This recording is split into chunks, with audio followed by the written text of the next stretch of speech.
آیا ہو تو بتا ایسا کوئی زمانے میں آیا ہو تو بتا، ارے جس کو میرے رسول کا صدقہ نہیں ملا۔ حاجی صاحب ہے اس محفل میں؟ حاجی صاحب ہے نہیں ہے؟ میں دعا کرتا ہوں کہ مالک مرنے سے پہلے کچھ دکھا یہاں دکھا، لیکن گنبد خضرا ایک بار ضرور دکھا دے، اٹھتے بیٹھتے سوتے جاگتے کھاتے پیتے۔ میں یہ دعا کرتا ہوں ظہر میں، عصر میں، مغرب میں، عشاء میں، آپ بھی دعا کرو۔ میں کہتا ہوں دنیا میں پیسے والوں کی کمی نہیں ہے، دنیا میں بہت پیسے لوگ ہیں لیکن پیسے رکھ کر کے مدینہ شریف نہیں جا پاتے ہیں۔ تو میں کہتا ہوں سنیے ایک شعر سن لیجیے، آج بھی جب حاجی لوگ حج کرنے جاتے ہیں نا، مدینہ شریف جاتے ہیں نا، تو گنبد خضرا کی جب زیارت کرتے ہیں، درشن کرتے ہیں نا، تو یار دل تو چاہتا ہوگا کرتے رہے، نہ بھوک لگتی نہ پیاس لگتی ہے۔ ایک شاعر نے کہا تھا کہ دیدار مصطفیٰ سے شکم سیری ہو گیا، دیدار مصطفیٰ سے شکم سیری ہو گیا، ارے کوئی نبی کے شہر میں دھوکا نہیں ملا۔ ارے کرسی والا بھیا بولو نا سبحان اللہ۔ آپ کرسی میں بیٹھے ہو، میں تو کہتا ہوں کرسی والا مت بنو، آئے تو کرسی والا بنو۔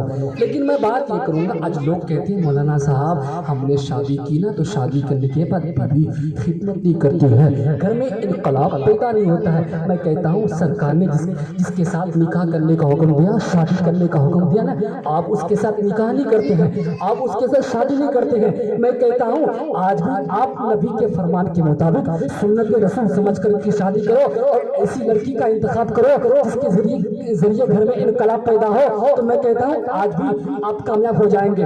آئیے اس ضمن میں ایک حدیث پاک پیش کروں گا کہ شادی کے لیے لڑکی ہو تو کیسی لڑکی ہو، تو سنو حدیث شریف۔ یہ حدیث شریف مشکات شریف میں موجود ہے۔ ان عائشہ قالت قال رسول اللہ صلی اللہ تعالی علیہ وسلم تنكح المرأة لأربع مالها ولمالها حسبها ودينها فانظر بذات الدين او كما قال الى آخر الحديث۔ محبت سے سرکار کی حدیث کے نام پہ بول دو سبحان اللہ۔ تو حضرت عائشہ یہ کون ہے؟ پیارے نبی کی پیاری بیوی ہے، ہم مومنوں کی ماں ہے۔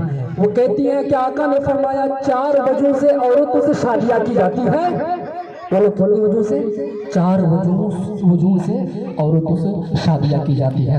تو صحابہ کرام عرض کرنے لگے آقا ان 4 وجہ میں سب سے پہلی وجہ کیا ہے؟ تو آقا فرماتے ہیں کچھ لوگ ہیں کہ عورت کی خوبصورتی کو دیکھ کر شادی کرتے ہیں، یہ لڑکی بہت خوبصورت ہے، ہم سے بیوٹیفل ہے، حالانکہ وہ لڑکی نماز پڑھے یا نہ پڑھے، قرآن کی تلاوت کرے یا نہ کرے، اللہ اس کے رسول کا ڈر رکھے یا نہ ڈر رکھے، شریعت کے مطابق چلے یا نہ چلے، صرف خوبصورتی کی بنیاد پر شادی کر لیتے ہیں، یہ پہلی وجہ ہے۔ اور دوسری وجہ سرکار فرماتے کچھ لوگ ہیں کہ عورت کی حسب اور نسب کو دیکھ کر شادی کرتے ہیں، یہ اعلیٰ نسب والی لڑکی ہے، اعلیٰ گھرانے والی لڑکی ہے، اگر یہاں میری شادی ہو جائے گی تو نام ہو جائے گا اس نے شادی کی ہے، تو اعلیٰ نسب میں شادی کی ہے، اعلیٰ خاندان میں شادی کی ہے، یہ دوسری وجہ۔ اور تیسری وجہ سرکار فرماتے کچھ لوگ ہیں کہ عورت کے مالداری کو دیکھ کر شادی کرتے ہیں، یار اگر میری شادی وہاں ہو جائے گی تو سسرال والے ہر طرح سے مضبوط کر دیں گے، گاڑی دیں گے، سونا دیں گے، یہ دیں گے وہ دیں گے، میرا گھر بڑھ جائے گا، یہ تیسری وجہ۔ اور چوتھی وجہ سرکار فرماتے ہیں کچھ لوگ ہیں کہ عورت کی دینداری کو دیکھ کر شادی کرتے ہیں، یہ تو غریب کے باپ کی بیٹی ہے لیکن اس کے اندر قرآن کی تعلیم ہے، اس کے اندر شریعت کی تعلیم ہے، یہ فاطمہ کے نقش قدم پہ چلتی ہے، تو مزہ ہے۔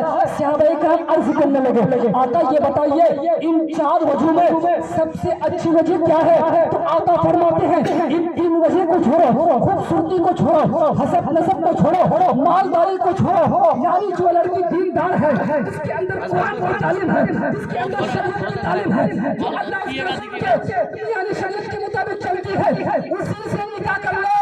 کیوں؟ اس لیے کہ جب گھر میں دیندار عورت آئے گی تو گھر کو دیندار بنا دے گی۔ تو جب آپ نکاح کریں اپنے بیٹی کی شادی کرائے تو کیسی لڑکی کا انتخاب کریں؟ بولو جو لڑکی دیندار ہے، نماز کی پابند ہے، اللہ اس کے رسول کا خوف رکھتی ہے، حضرت فاطمہ کے نقش قدم پہ چلتی ہے، ایسی لڑکی کا انتخاب کرو۔ اللہ کی قسم میں کہتا ہوں جب ایسی لڑکی گھر میں آئے گی تو گھر میں انقلاب پیدا ہو جائے گا۔ سبحان اللہ۔ ایک بات آ گئی تو میں بات پیش کر دوں، جب میرے آقا معراج شریف میں تشریف لے کے گئے، کہاں لے کے گئے تشریف؟